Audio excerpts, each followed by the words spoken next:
Not your average livestream. Hello there, I hope you're doing well.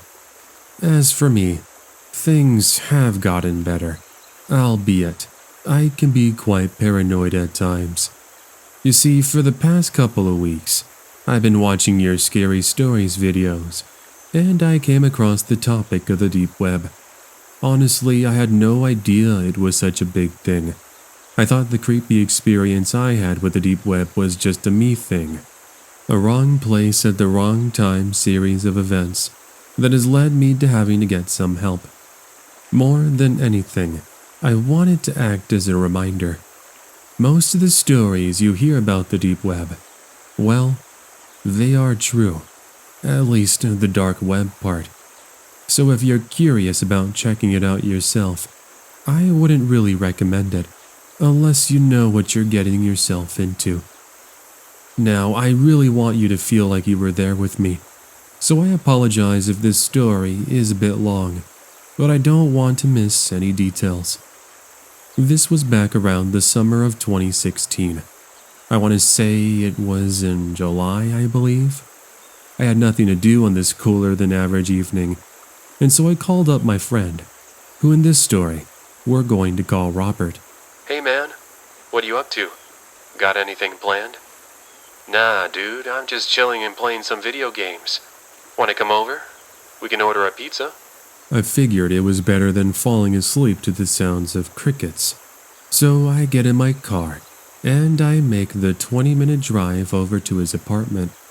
Little did I know, this was going to set a series of, quite frankly, scary events.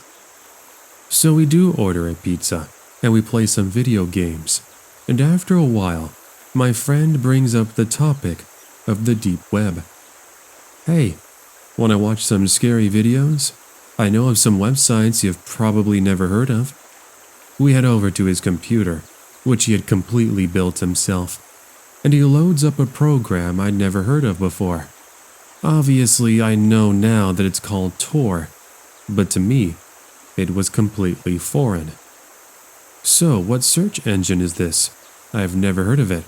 Why not just use Firefox? Isn't that your favorite? I said. Oh, nah, dude. Not for what we're looking for. My friend responded back. Well, what do you mean?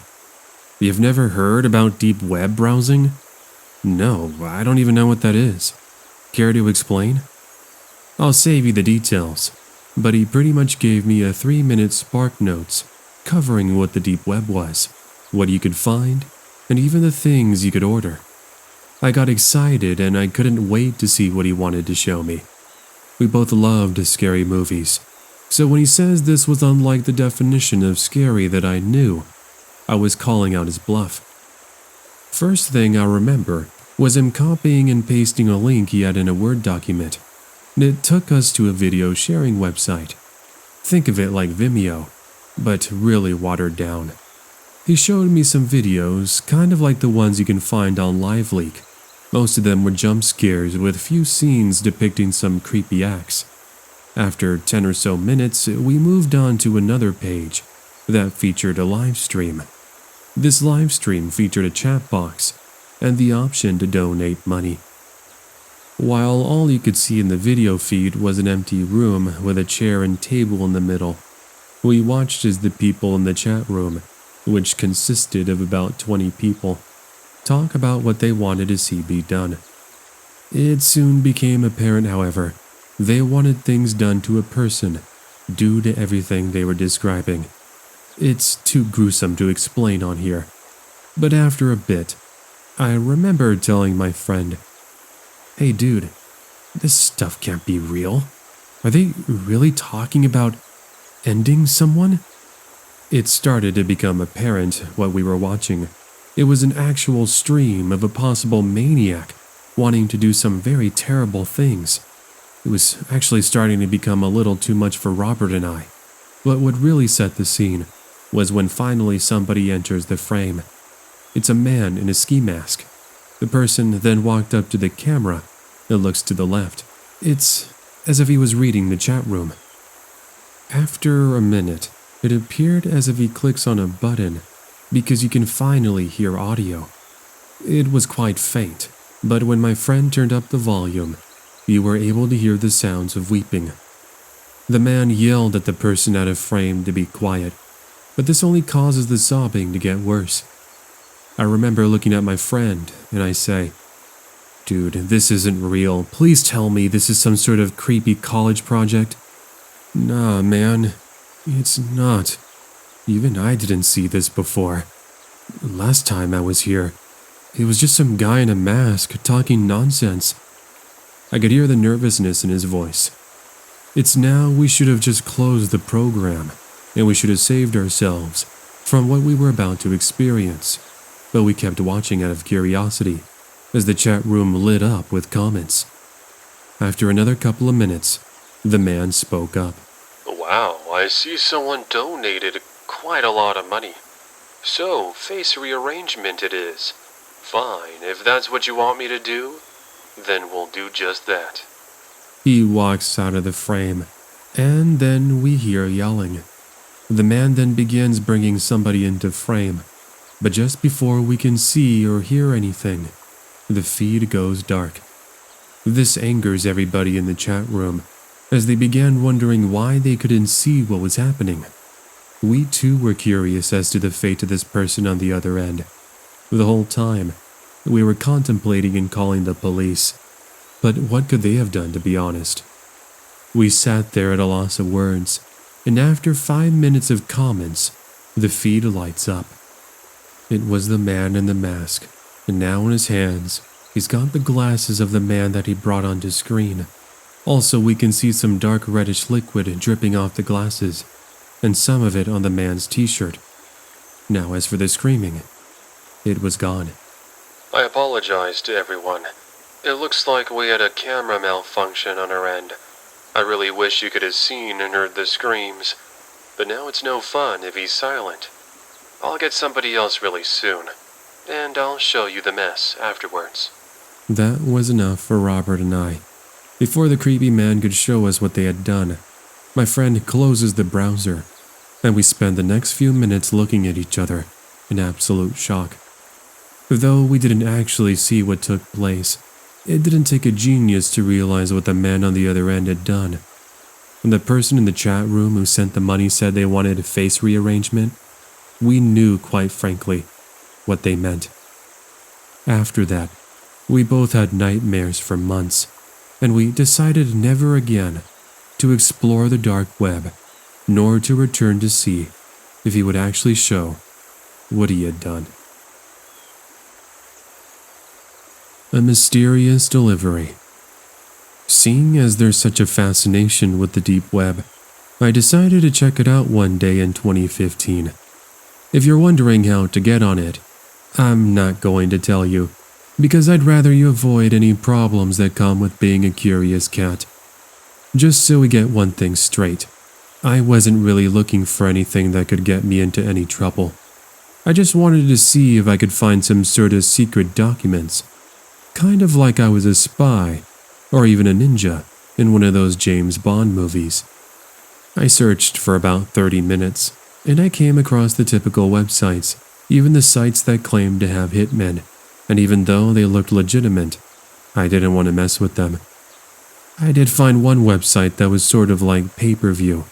You could watch videos by using an online currency, or you could complete surveys and unlock them for free.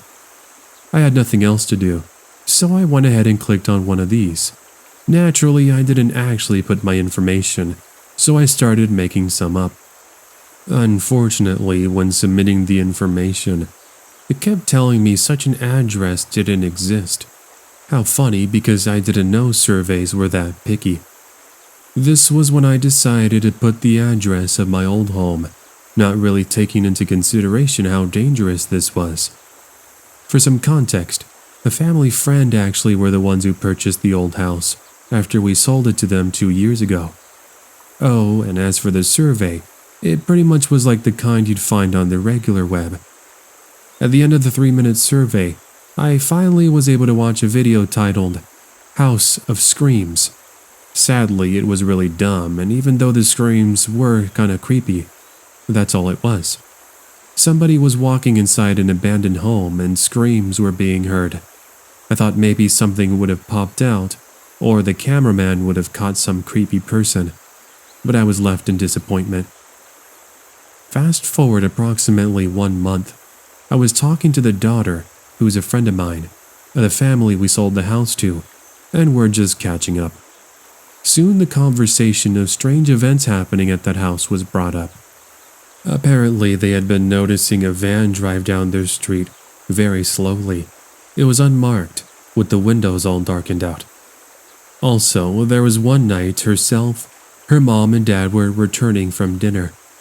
As they got closer to the house, they saw a tall figure leave a box at the front door. That's before taking off into that same van, which was parked close by.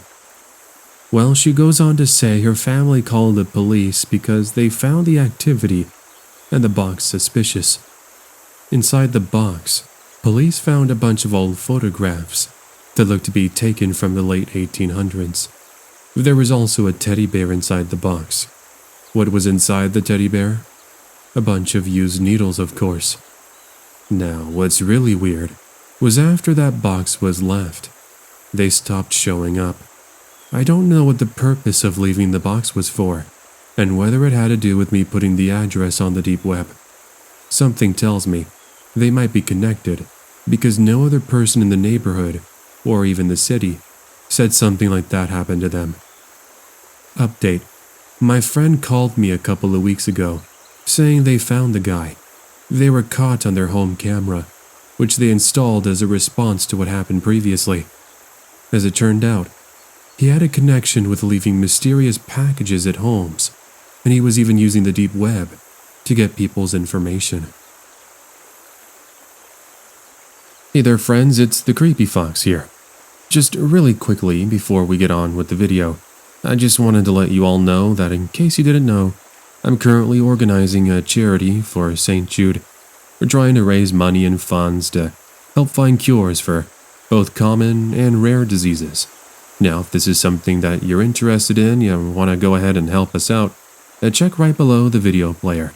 Even just $1 goes a long way, and I kind of figured that, this is kind of a nice way for all of us to come together in the Creepy Fox family and do some good and raise some money. So yeah, go ahead and check that out. Yeah, but other than that, let's continue on with today's video. Want to join us? Before I begin my email, I want to state the following. I'm not looking for any sort of fame or even recognition by sharing this. Whether or not you want to believe me is solely up to you. I'm simply here to share an experience I had back in 2016 when I went on the deep web. I remember it like it was yesterday. I was on a scary stories binge and listening to a bunch of different narrators retelling people's experiences from the deep web. I reached a point where I couldn't contain my curiosity, so I decided to learn how to reach the deep web. I'll save you all the filler so I don't make this submission too long, but I got on and immediately got to researching a few links I had found. First, it was a website about buying different products. It listed a bunch of prices as well as the sorts of services they offered. I soon grew bored and went to a video sharing website. The videos themselves were pretty low quality. In comparison, they were about 144p, similar to what you can find on YouTube. The ones that piqued my interest were the ones titled Join Us. It consisted of a series of what I like to best describe as promos that seek to recruit people for strange cults I'd never heard of. I actually tried looking them up on the regular surface web, but I couldn't find any articles or posts. I'd give you the name, but I don't want to risk the Creepy Fox getting any sort of strange messages from them. I highly doubt it, but you can never be too safe. Anyways, at the end of each video was an email you can message them at. Yes, stupid me actually decided to give them a message and ask if this was truly real or just some sort of elaborate video series that was made by a bunch of bored college students.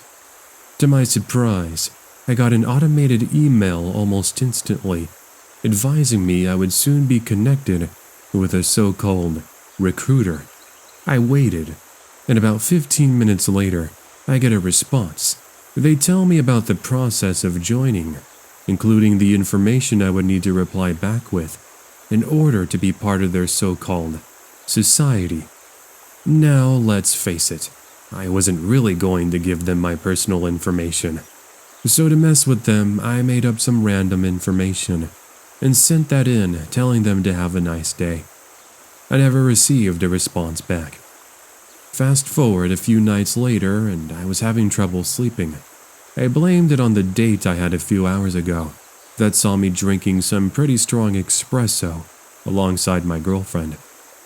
Well, I want to say it was around 2 or 3 in the morning, and my cell phone started to ring. Silly me had forgot to put it on silent, and not thinking of checking the caller ID, I answer it in my typical grumpy voice, only to be met with heavy breathing. Hello?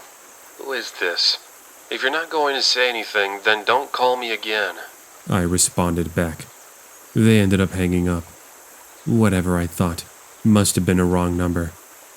5 minutes later, I am awoken from my struggling slumber to another phone call. Now I'm starting to get pretty angry. I respond with some not-so-kind words, only to be met with music playing. I'm not talking about the greatest hits. This music was played backwards, and it sounded really creepy, like a weird nursery rhyme song. 10 seconds of this playing, I once again say hello, only to be met with a voice. It sounded as if it was coming from one of those voice filters, and it was something along the lines of, "That wasn't too kind of you to send that false information. We were really hoping you'd take the offer to join our group. Would you still like to join?" I freaked out. I instantly hung up the phone, and I blocked the number and checked to make sure my doors and windows were locked. I'm not sure why I did that. It's not like the person who called showed up to my house, but I guess it was just instinct. Safe to say, I got no sleep that night, and instead I went over to my girlfriend's house, where I had to explain over the next 10 minutes why I suddenly showed up to her house, freaked out. She was just as scared as me, but we tried to write it off as some weird coincidence. Fast forward to when I later returned to my house. I saw there was a missed call on my apartment house phone. Yes, I was still one of those who had a landline. It's because it came packaged with my phone and cable. Already forgetting the creepy call from earlier in the morning, I play the message expecting to hear some sort of telemarketer. Instead, it's the deep voice from earlier, and they're asking why I was playing so hard to get. I lost it. I went to the police and had them ask my phone provider if they could do some sort of reverse phone search. Unfortunately, however, they weren't able to trace the call. Here's the strange part. Almost as soon as this began, it stopped. I no longer received any further communication from the group, nor did I ever get an email back. I still have the email in case anybody is interested in seeing it. I can even send anybody a screenshot if you want proof. Edit. I have no clue how they got my number, although I have some theories. I hadn't realized it until recently, but when you send emails using an email, it can display your name for some reason. I thought it only displayed email addresses. I guess that's how they looked me up. I mean, it's not a far stretch, especially considering how easy it is for people to find out more about you. He found my phone number. How's that saying about curiosity go? How it can get you into some very serious trouble? Well, that's a situation I found myself in back in 2015. Now, I'm not going to be boring and explain all the crazy details. I'm just going to jump right into it. One afternoon, I was deep web browsing. My goal this afternoon was to see if I could order myself a mystery box, and thus I clicked around on some links. After about 20 minutes, I found what I was looking for. Sadly, they were very overpriced, and thus I ended up changing my mind. I soon looked around for some other websites, and I found one with more reasonable prices. When I go and click on the order button, a random pop-up appeared. Now, try as I might, it wasn't closing, so I feared my computer crashed. After a couple of minutes, the computer unfreezes, and the pop-up that had appeared a minute before loads a simple page with a chat box. The chat box was empty. Well, me being the naive teenager I am, I type in random words, and 10 seconds later, there's a response. Thank you for reaching customer service, Matthew Phillips. How can we assist you this afternoon? Now I know what you're wondering. Who is Matthew Phillips? That would be me. I got the chills reading that. How in the world did this person on the other end know my name? And what did they want? I typed in, Ha ha, very funny. That's not my name. A nice try, though. They then responded by listing my home address as well as my telephone number. Well, didn't you know we can get information from you whenever you try to make an order? After all, you're looking to order with us, correct? We just want to make sure we do good business with you. Here's the thing. I never put any sort of information. So how did they get it? One thing that didn't happen was them saying they would come and take me away or give my information out to complete strangers. So I guess that was one good thing. But how could I believe them? Nonetheless, I was creeped out so much, I immediately closed the browser, and I began pondering how this person got my information. Then, I noticed I hadn't closed my Facebook in Firefox. Could it have been possible they somehow were able to see my screen and then control it while my computer was frozen? I guess that would explain it all. Still, I tried not to take it too seriously. After all, many months passed, and I never received any sort of confirmation anybody was after me. Then one day, somebody left a voicemail on my phone. I didn't recognize the number, but I listened anyways. It went something like this. Hello there, Matthew. I'm calling to let you know we have discounts on some of our newest mystery boxes. You are more than welcome to reach back in case you're interested. We hope to hear from you soon. I couldn't believe it. It had been months since I was last on the deep web, and I had completely forgotten all about the strange chat. Now let's get one thing straight. No friends knew I had tried to grab myself one of those boxes, so for this person to go out of their way to check up on me and tell me they had a discount was creepy in itself. Well, when I did a phone search, it came out to be from a computer. It's now been over 3 years, and I have yet to receive another call from them again. The Delivery Man from the Dark Web. This isn't as creepy as the other stories, but I felt it was still worth a mention. Here we go. I first heard about the deep web back in my junior year of high school, when some classmates of mine were talking about it. Luckily, our homeroom teacher would let us bring our own laptops, so we could work on some PowerPoint presentations and writing projects. Well, one day our homeroom teacher had left to go to a meeting, and we were left pretty much to do whatever we wanted. It's here I worked on a PowerPoint presentation with my classmate Christopher. Once we were done, he ended up showing me this thing called Tor. I instantly remembered him mentioning it a few days ago, and I say, "Isn't that the browser that lets you go onto the deep web?" He responds with, "Yeah, want to see what kinds of things we can find?" He then proceeds to take us to various websites on the dark web. One of the websites he took us to was sort of like a live leak, containing various gruesome videos. Another website seemed to be like a live stream of this room. We sat there watching it for about 5 minutes, but all we could hear was screaming in the background. Eventually, somebody walked up to the camera wearing a mask, with red all over his t-shirt. He has what looks like a machete. In the chat that was next to the video player, we could see various people donating money. Sadly, we don't find out what happens because Tor ends up crashing. The sounds coming from the laptop did, however, attract the attention of the other classmates. We all gathered around as he restarted tour, and this time we searched for something that we could buy. Eventually, Christopher takes us to a website that lets you buy different sorts of substances. He claims that he has bought things from another website and they would deliver to his house in a normal-looking package. Whoever delivered that package always seems to deliver them in the evening, and his parents never questioned it, which surprised me. I don't think they really cared, however. Seeing as he never had a bad experience, we give this website a try and order various different items. Of course, we each gave him some money so that we could help him with the cost. It ended up being around $50. Fast forward a week, and I was over at Christopher's house working on our science project. It was approximately 9 p.m., and his parents had already gone to bed. For whatever reason, we had decided to go onto the front porch to take a break from studying. 10 minutes of talking outside about random things. We noticed this dark, unmarked minivan slowly approach Christopher's house. The minivan soon comes to a stop, and we began to stare over at it. A minute passes by, and there was no movement. Perhaps this person had the wrong address, and they were recalculating it on their GPS.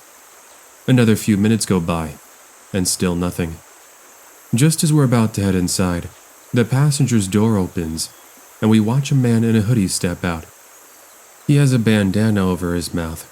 I want to describe him as in his late 30s, with long greasy brown hair, wearing a jersey and blue jeans. We got so scared because we thought perhaps they were about to rob the house. However, we did notice he had a box in his hand. "Hello, are you Chris 2740? "Yeah, that's me. Are you here to deliver the package I ordered?" "Yeah, it's right here for you. Hope you enjoy it. We look forward to your next order." By the way, Chris2740 was the username Christopher had used to make the order. What was creepy was when he turned around. In his back pocket, you could see he was carrying a handgun. Safe bet that if we tried any funny business, he wouldn't have been afraid to use it. Luckily, everything we had ordered was inside the box. Yup, a bunch of the grass, if you know what I mean. Regardless, even though nothing did happen to us, we decided the whole thing was too surreal and never went on the deep web ever again. I started receiving strange phone calls. To start you off with some basic background, I'm a normal 26-year-old who lives by himself in an apartment. Now, you want to learn from me when I say, if you're thinking to yourself, oh, how bad could the deep web be? Just know it's as bad as the stories say they are. Now, I don't claim to be a deep web expert. Actually, the one reason I learned about it was because I'd watched some documentaries. I was never actually intending on exploring what was available. But of course, this wouldn't be a scary deep web story now, wouldn't it? Well, I watched some how-tos, and eventually I was able to load Tor. From here, I started off on some basic sites, which it seemed to me was what mainly consisted of most of this place. A lot of databases, with different information alongside forums for vast amounts of topics. There was even some sites that you had to pay for in order to watch videos, sort of like an on-demand service. So where was all this scary stuff I was hearing about? Turned out I was looking in all the wrong places. So I ended up messaging a friend of mine on PlayStation who knew a bit more about the deep web. He recommended I visit the dark web instead. Guess both of them were different. Well, boy oh boy, did I find some very creepy stuff. I remember the first site he sent me to was a shop that sold dolls. These weren't any normal dolls, however. Apparently, they were said to contain the life force of somebody who had passed on. Not my wording, the website's wording, from what I remember. Talk about creepy. So I moved on to another one my friend gave me. This one was a video site where you could watch really grainy videos. I watched one that was a slideshow of various creepy images playing, with some music that was playing backward. Every few seconds there would be a message. Finally, at the end, I determined it to be some sort of online alternate reality game. Interesting, but not something I was really wanting to see. Lastly, I decided to visit a forum that acted sort of like a market, a place where people posted links to various different websites, and sold their so-called products. I went ahead and clicked on one, and what I saw on the other end was a sight I would never forget. Simply put, there was a picture of someone laying flat on the ground. Standing behind them was somebody in the background, wearing a mask, with red stains all over his t-shirt and jeans. Underneath the photo was a caption that said, "You're next." Creepy, and it took me a few seconds to realize the person laying on the ground, well, to put it quite simply, as much as it scares me to say, had literally bit the dust. Well, that was enough of a scar for me. I immediately closed the page, and that's not before my computer ended up crashing. Great. Well, sadly, I was never able to get it to work properly, as any time I would try to start the computer up, I was given an error message. So pretty much the computer was worthless. A bummer, but I was looking at upgrading since by that point this computer was over 8 years old. But even with all those things I mentioned, I haven't even gotten to the worst part. Fast forward a week, and by this point I'd done my best to put the scary things I'd seen behind me. I'd even told my friend, who even thought the whole computer crashing thing was a bit ominous. I was up watching some Netflix on my PlayStation when I hear a familiar sound. It's the chiming my phone makes whenever somebody is calling.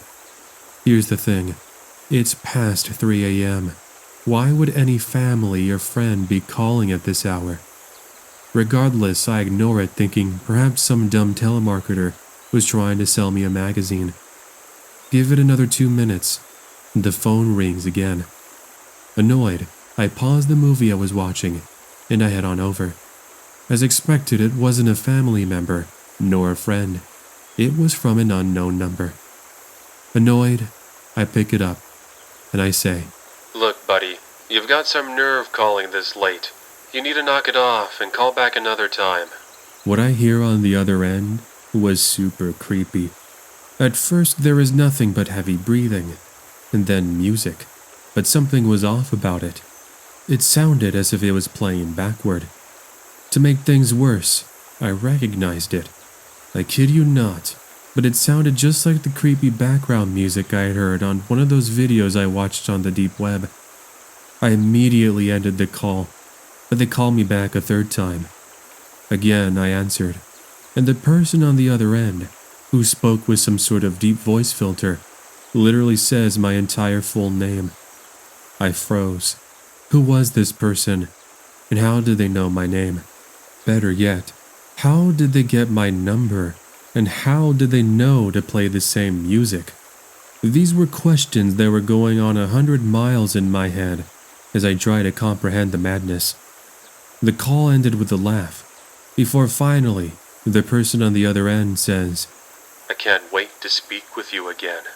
I'll tell ya, I couldn't sleep that night, so I stayed up looking outside the window with my baseball bat. Not that I think this person was really going to find me, right? Well, next morning I messaged my friend from PlayStation on his Instagram, but he tells me he was nowhere near his home. Bear in mind, we have never given our phone numbers to each other. But sure enough, I didn't want to believe his posts. He was in Hawaii with his girlfriend and her family. So weird. But one thing you should know is he is the nicest dude I've ever met, and he's not somebody that would play a prank like this on me. Besides, he didn't have my phone number. So who was the person that called? I don't know. But it's weird because for the next few weeks, I'd keep getting calls from unknown numbers. Each time I answered, there was nothing but heavy breathing and different creepy music playing.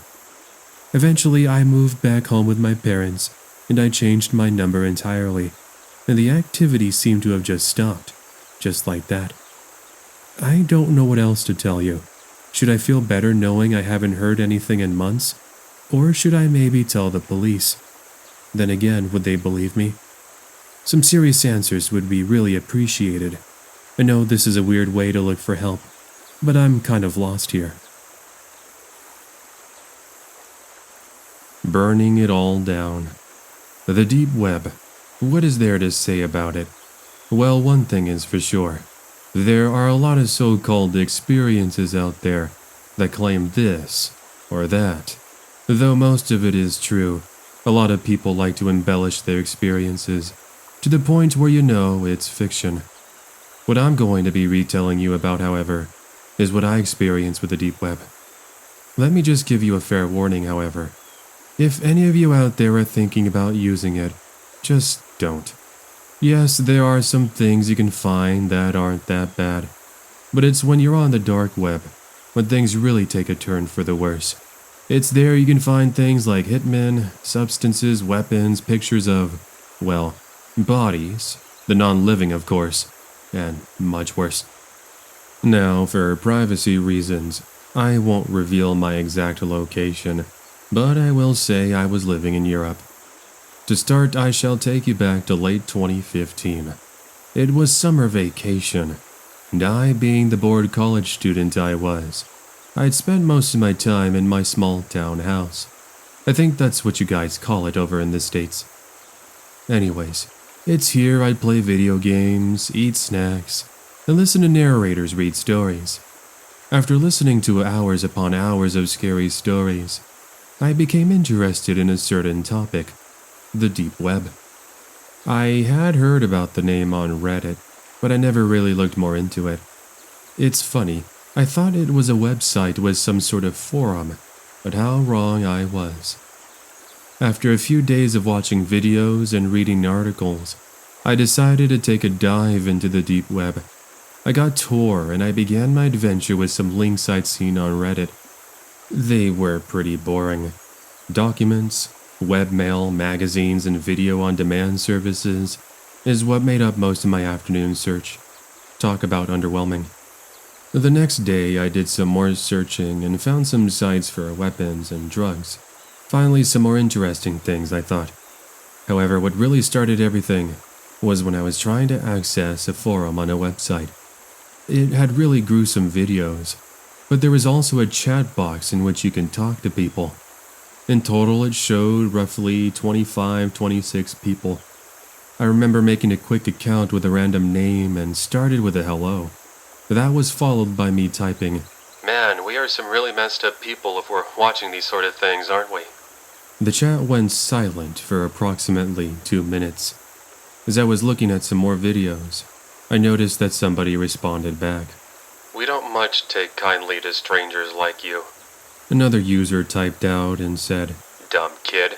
I already got his IP address. I can't believe he was that dumb to leave his webcam on. Can't wait to go see him and bring him to one of our special rooms." That message freaked me out. I instantly closed the browser. I then looked at my webcam, and indeed, it was on.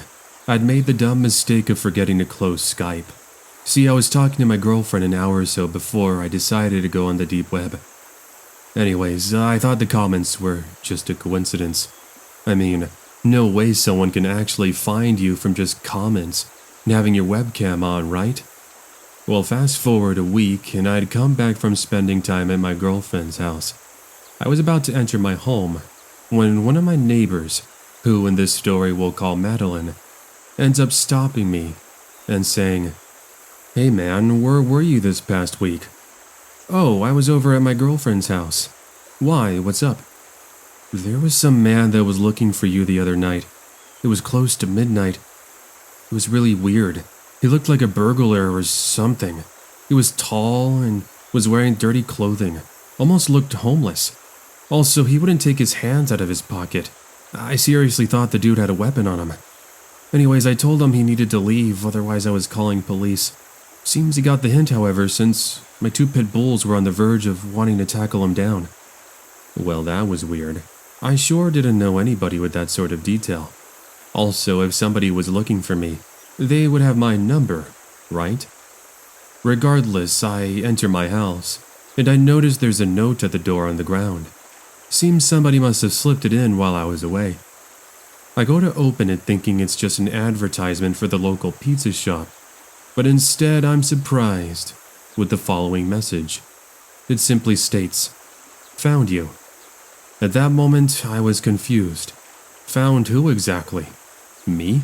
What was it supposed to be about? I wasn't sure, but as I was pondering this, there was something that was annoying me. A constant beeping. I snapped out of my thinking and realized it's the answering machine for my phone. I walked over and I noticed there are 2 missed phone calls. Now, I live alone in this home, so it's not like anybody else was expecting a message. This was when I got to play the messages back. You have 2 missed calls. First call, July 15th, 11:37 p.m. There is nothing but silence for about 5 seconds. Then there is this heavy breathing, followed by some mumbling. The call then ends. Second missed call, July 15th, 11:45 p.m. Hey there, I found you. I'm coming to get you. I'm going to take you out into the woods, and I'm going to have fun chopping you up into bit-sized pieces. He's in the middle of something else afterwards, when I'm able to hear somebody's voice in the background. It sounds just like Madeline's voice, alongside her pet bulls that are barking up a storm. I can vaguely hear her saying in the background, Hey, what are you doing out here? This isn't your home. You need to leave, or I'm calling the police. I finally put 2 and 2 together, and I realized something. The guy that was outside my home was the one who called. They had to be the same. But who was he? It couldn't have been the guy from the deep web. That was impossible. Let's just say I became extremely paranoid, and I had the police do constant patrolling of my neighborhood. Nothing happened for 2 months, and I started to think everything was just a coincidence. At this point, I'd moved back with my parents, who lived 2 hours away from me, hoping it was the end of everything. On top of this, the old computer I'd once used to go on the deep web had been recycled and presumably destroyed. Anyways, I was on Facebook one evening when I received a message. It simply said, "Why did you leave? Look what you made me do." My townhouse, the one I was living in before, was on fire. There was a picture of it with flames, then the aftermath of what was left. It ended up showing up in the news, and an investigation came out of it. Sadly, however, nobody was found responsible. Even my old neighbors were questioned, but they were all cleared of any charges. I did forward the message to police, and they looked more into it. However, nothing came up. It's been over 3 years, and I haven't heard anything else. The account associated with the pictures no longer exists, and I had to delete all my social media soon after I got the messages. I live with constant anxiety anytime I see an unmarked van with darkened out windows. But like I said, nothing more has happened ever since then. Part of me hopes that if it was somebody from the deep web, they've moved on to somebody else, as mean as that sounds. The Mystery Box Seller. I'll start off by saying this. As a heads up, I'm still not sure whether or not browsing the deep web was responsible. This is going to be one of those stories where I'm not going to be talking about what I saw. I'm sure you already know plenty of what you can find on the dark web. That's not what I'm here to talk to you about. This, however, is one of those experiences you barely hear about. The ones with the aftermath of exploring it, not so much what you can find on there. Besides, most of those stories are on no sleep, and we know about them. Though they are entertaining, they aren't real. But even with all that said, I guess I can provide you with some background context. I'm female, 19 years old, and it was around November 2017. I was looking at various websites on the dark web. I reached a site where you can buy one of those mystery boxes, and almost went through with purchasing something. I, however, ended up opting out of the idea when I realized how dumb that decision would be. However, in my excitement, I typed in my information. Yes, most websites have you use some sort of online currency, and I was ready to use it. But this one, for whatever reason, let you use PayPal. This was truly what I believed caused this series of events to take place next. I was at Barnes & Noble a couple of weeks later, and I was reading a book while sitting at the Starbucks. I hadn't noticed it, but a man with a trench coat on, sunglasses, hospital mask, and hat took a seat directly across from me. He looked really suspicious, but he was reading a newspaper, so I tried not to mind him too much. Eventually, I started to feel eyes on me, and I looked away from my book for 1 second. This is where I can see what looks like the guy taking pictures of me on his phone. What really creeped me out was the expression he had. Though the mask and sunglasses were covering most of his facial expressions, you could tell how emotionless he was. He then took his sunglasses off and continues to stare over at me. This goes on for another minute until he simply gets up without saying a word and leaves. I was so paranoid, and I ended up leaving. About a month later, my friend Sarah and I were on my computer, and I decided to use Tor one more time. It's funny because I thought I deleted it, but I guess I didn't do it right. We go and return to the website where the mystery boxes were sold. I signed into the account I made, and I noticed there was a message in the inbox. I go to open it, and there are 4 image files and a message. Now, in order to view the pictures, you had to click on them so they could load. What I saw was one of the creepiest things I'd ever seen. There were 2 photos of me at the Starbucks from Barnes & Noble. One of the pictures was me reading the book, and the last one was when I had looked up. The last 2 pictures, however, were worse. Both were taken from the nighttime. In one of them, you can see a home with its front porch light on. I didn't think much of it until I zoomed in more. There was a small table with Christmas decorations on it. They looked exactly like the same ones I had. Sure enough, I even went outside to confirm it. The last image looked to be taken outside my window, and in it you can see us opening our Christmas gifts on Christmas Eve. Something clicked in my head at that point. I remember while opening the gifts, there being the sounds of footsteps outside our house.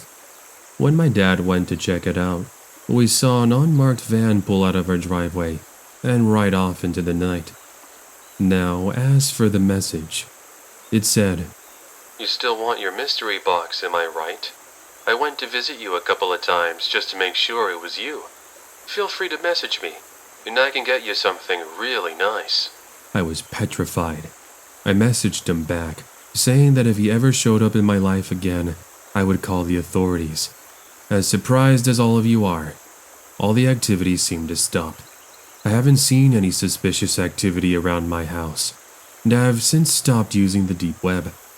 Even so, something makes me think the pictures of me in my home are somewhere out there. I'd like to hope not, but I guess you never know. As a precaution, we have installed a security system, put bars on our windows, adopted 2 very sweet but protective retired German Shepherd police dogs, and I even have my concealed carry license that my uncle helped me get. He's a retired police officer, by the way. I'll update you all in the future if anything else comes up, but for now, that's pretty much it. He found me in real life. I've heard so many stories from the deep web, and honestly, I can say it's not exactly something you want to be on. Sure, it's neat to check out some of the less scary things, but sometimes curiosity can get the better of you. I'll go ahead and describe something I experienced about 3 years ago. At the time, I was still in high school. I recall my friends talking about some really weird stuff they had seen online. I ended up wanting to know what they had been talking about, and they mentioned something called the deep web. Of course, I wasn't sure what they meant, so they showed me some videos about it. Safe to say it piqued my interest, not for the terrible things, but just the overall mystery behind it. But how to go on it was a question that I kept wanting the answer for. There were various programs you could get, but was it really safe? The next couple of days I spent time doing some research. That's when I finally got the courage to get Tor. Now, with my keys to the deep web kingdom, the exploring began. It was pretty mild at first, just documents and various other pointless information. Then there were pages for things like weapons and hitmen. I didn't bother with any of those things because it seemed pretty sketchy. After about 30 minutes of exploring, I stumbled onto a video sharing website. It was like YouTube, but most of the videos were of low quality. Some of them were just still creepy images with scary music, and others looked to be like homemade tapes. I clicked on a few videos, and apart from a few jump scares, I decided I had enough. However, before leaving, I did notice there looked to be an online chat room. Curious, I went ahead and checked it out. There were a total of around 15 people, and each were talking about different videos they had seen. Since I saw anyone could comment and make a random username, I went ahead and commented on some videos I'd watched. I kid you not, the whole chat went silent, and I was left confused. Don't tell me they haven't seen a normal comment just say hello, I thought. After about 20 seconds of no responses, someone finally sends a message out. Hello to you back too. I see we have a new victim to play with. I figured whoever commented that was joking around, so I went ahead and played along. Big mistake. Ha ha. Yeah, I guess I am, aren't I? What are you gonna do about it? Come to my house and take me away? Oh, we're gonna do that alright. Just you wait. We know you've been watching videos this past hour. I was confused by what this person meant. As it turned out, there was a little counter on the bottom of the page I hadn't really paid attention to. It'll show how many people are on the website at any given time. I'm guessing the number had stayed the same before I went to the site. Oh, and I guess I forgot to mention something else of importance. I guess it's not exactly smart to have normal pages and applications open when you're exploring this part of the web. I'll go ahead and tell you why in a bit. Anyways, I got genuinely creeped out, and I logged off immediately. This, however, isn't the end to my experience, at least not yet. Fast forward to the next day at school, and I had told my friends about what I had done. They thought I was lying, but I told them they could come over to my house to check it out for themselves. Therefore, that afternoon we went to my house to go and log on yet again. My parents were confused as to why all my friends were over, but I told them we were working on a school project. So once we were successfully online, I showed them some of the places I looked up. They then typed in their own suggestions, and we found some pretty nasty things. Since I had all my friends with me, I now had the courage to take them back to the website I had been on. Going onto the site, I noticed I missed a message. I guess making a username automatically makes you an official member. I ended up clicking on the little notification symbol, and it appears to be like the same person who messaged back the other day. The message more or less says, Did you really think signing off was going to hide you from me? Don't tell me you thought I couldn't tell you were being sarcastic. Also, thanks for leaving your Skype open and your webcam on. I can't wait to find you. If that wasn't creepy enough, there appeared to be an image I could download.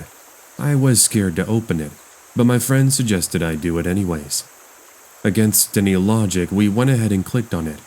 No joke, there is a screenshot of the conversation I had, and you could even see my Skype was open. I have no idea how he did it, but somehow, he had gotten a picture. My friends thought I was making this up to scare them, but one look at my face said otherwise. Best course of action now was to completely remove the program and do a hard resetting of the entire computer. That's what I ended up doing, and I thought all of my worries were behind me. However, fast forward roughly 6 months later, and I started to notice strange activity. I'm not sure if it was a coincidence, but one night this minivan, with its windows tinted out, started to follow me home. It did give me the creeps, but by this point I'd already forgotten about what happened earlier in the year. Over the next couple of nights, I would notice that same van parked across the street. It got so bad, I ended up calling police, explaining my situation. I never mentioned the deep web part, I just told them about the van. Since they hadn't done anything wrong, they told me there wasn't really much they were able to do. They did, however, tell me they would keep a lookout for it. Even so, there was one final thing that happened. Our family was getting ready to move away, as my dad had found a better job. I myself was going to be studying abroad, and I was going to be leaving soon. One morning, I'd gotten up early to go for a run. On my porch, however, was a box that simply had my name on it. It was small, but I thought perhaps a friend had left it.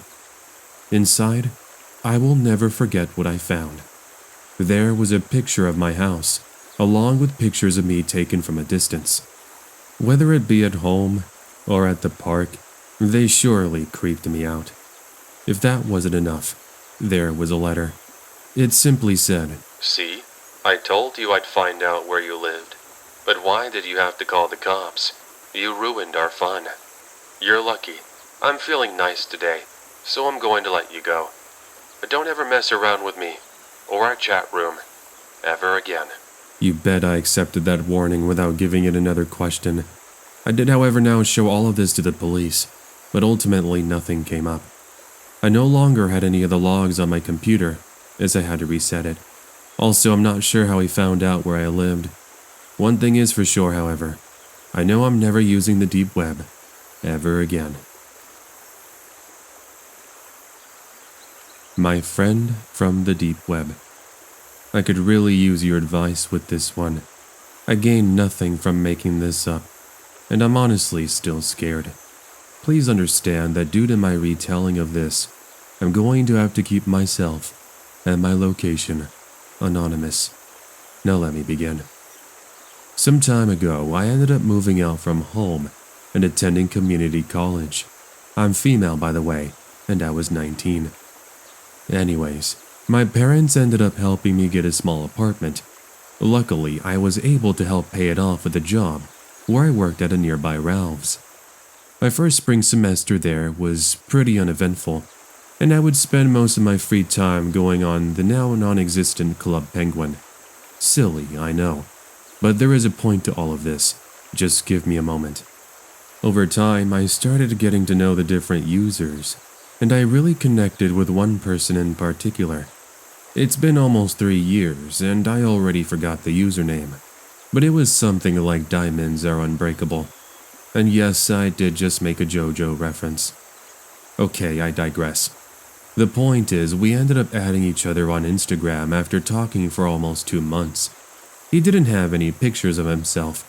It was just anime artwork and various other Club Penguin pictures. I myself had a normal profile, with pictures of myself, family, etc. Also, this was during a time when my profile was set to public, something I later changed. So anyways, this is how we interacted for the next month or two. We started talking about random things, until one day he mentions the deep web. Now, up to that point, I had seen a few videos about it, but I thought most of it was pretty fabricated. The story sounded just like that. Stories. Something people told each other, but never really proved. He goes to tell me that he had been on the dark web a couple of days ago, and he saw some pretty scary things. He even goes ahead and sends me some pictures of what he found. It definitely creeped me out, and I started to become interested. Not in the pictures, but checking out the deep web. I wanted to see what the big deal was, and to prove there was nothing to these stories I had heard. Of course, I wanted to make sure I did it as safely as possible, so he ends up sending me directions and basic programs I could get so I could start. It took a while, but over a Skype session, we were able to get it installed. The thing is, I didn't want anything too crazy, so I told him, "Okay, just don't send me some creepy links that could get me into trouble. Give me some good recommendations." He sent me a couple of websites which I eagerly clicked on. The first one was a website that contained a bunch of old medical documents. Some of them even showed some pretty eerie grayscale Polaroids. The next one appeared to be sort of like a social media website. Think of Facebook. There were forums, the option of making profiles, and even pages you could follow too. I actually went ahead and I made my own profile. Of course, I used a different name, but I made the dumb decision of using one of my own photos. I guess that's what I got for being so into myself. Mind you, it was a really old picture from like 5 years ago. Moments after uploading the picture, it clicked in me that I was on the deep web. I shouldn't have put my own photo. Realizing my mistake, I changed it to the default image about 20 minutes later, but sadly it was already too late. I soon forgot about the website, however, and I logged off. Fast forward 3 days later, and my friend told me he was going to be moving to a different home and might not respond for the next week or so. I was fine with this as I was busy with midterms and work myself. Fast forward another 2 days, and my curiosity was starting to pick at me again. I remembered that social media site I'd made an account on. I went onto it, and I noticed I had a follow request. The person's name was simply Billy. This was funny. I forgot to mention it, but my Club Penguin friend's name was also Billy. I guess he might have added me on here. I mean, he was the one that sent me the link, and I did tell him I made a profile. I accepted him, thinking, whatever, it's not like some random person is going to add me. Almost immediately, however, I got a message from Billy. Hey there, thanks for adding me. It's always great to have friends on here. By the way, you're really pretty in your profile picture. This confused me. I thought I changed the profile picture, but it turned out just because you removed the profile picture itself didn't mean it was removed from the photo album. Sure enough, that selfie of me was still there. I went into panic mode as I looked for a way to delete it. Billy reassured me it wasn't a big deal, and I started to relax. Okay, Billy, so I guess since we're friends on here, we can secretly message each other without anybody finding out what we're sharing, can't we? Billy, and I say that in quotations, responded with a simple, Yeah, you're right. There are so many things I want to show you. Billy then proceeds to send me a link that was supposed to be an online game. Want to play together? It's kind of like Minecraft. You can build your own things with blocks. I promise, it's fun. I decided, why not? So I clicked on it. This was a dumb decision on my part, because my computer crashed almost immediately. Great. Sadly, the computer wasn't working properly. My best guess was the link I clicked on was responsible. Over my phone, I ended up messaging Billy on Instagram, angry that he owed me a brand new computer. Wow, Billy. Really? You know, you owe me a new computer. It's your fault it crashed. About 20 minutes later, he responds with confusion. The conversation goes like this. What are you talking about, Lexi? I never did anything to your computer. Oh yeah? Then explain the so-called game you wanted me to play. Okay, hold on, wait a minute. I'm lost. What exactly are you talking about? The link you sent me on the deep web? I mean, your profile's name is Billy, right? I never made a profile on there. What are you talking about? I just sent it because you requested I send you something super scary. Besides, I've been so busy with the move. I already told you that, remember? Needless to say, the so-called Billy person who sent me a request wasn't my buddy I'd been talking to. It just so happened that somebody with the same name happened to send me a request, and I was under the wrong assumption. That's when the panic started to set in yet again. The person most likely took a screenshot of my photo and most likely will find me too. As an update, about a month later, I received a creepy message on my Instagram. I still remember the username, and it gives me the chills. It was, Billy is still here. The message had a picture sent, as well as a caption with, I found you. I opened the picture, and sure enough, it was the one I had uploaded. Immediately I blocked him and deleted all of my social media. And in case you're wondering, I have tried looking up his Instagram page, but he ended up removing it. What do you guys think I should do? Any and all help is greatly appreciated. Creepy dealers. What do a couple of curious college students decide to do on their weekend off? Oh, that's right. Go on the deep web and see if it's actually possible to get one of those mystery boxes people always talk about. That's what my buddy and I did one day in 2017. Unfortunately, we were, and still in a way are full of ourselves, and we think we're those tough shots who aren't scared of anything. Boy, we would be so humbled that I don't even wish this upon my worst enemy. To make a long story short, My friend and I actually ordered a mystery box off this really sketchy website that allowed multiple forms of delivery. You could either have the package dropped off at a P.O. box, your actual address, which as you might know is a dumb idea, and then the third, delivery in person. Now maybe we can scratch the delivery to your home address is dumb. Delivery in person, worst idea ever. But remember, we're these tough and dumb guys who aren't afraid of anything. Anyways, I kept in contact with the seller via email of all things, apparently thinking I could trust them, and I give them a general location of the city I'm located in. We are told a couple of their associates would deliver the package, but there was a catch. The delivery would have to be made early in the morning to avoid any sort of unwanted attention. Also, I was told to sign a disclosure that if I even attempted reporting them to the police, they would have no problem going after my family, which again is already a huge alarm bell. Last but not least, it would have to be at a location they chose. Now, if this already sounds like a recipe for all things to go wrong, you would not be wrong in that assumption. The seller followed up with another email, and he stated it was okay not to accept these demands, and the money would be refunded to me. I was given 48 hours to respond, but like you might have guessed, we went through with the purchase. Fast forward to the evening of the deal. We drive an hour out of the city to this ghost town out in the desert. Both my buddy and I sat in the car, eagerly awaiting the arrival of the delivery driver. I should note that both of us were armed with knives and mace, just in case things went south. Finally, after waiting almost 25 minutes, a van pulls up in front of my truck.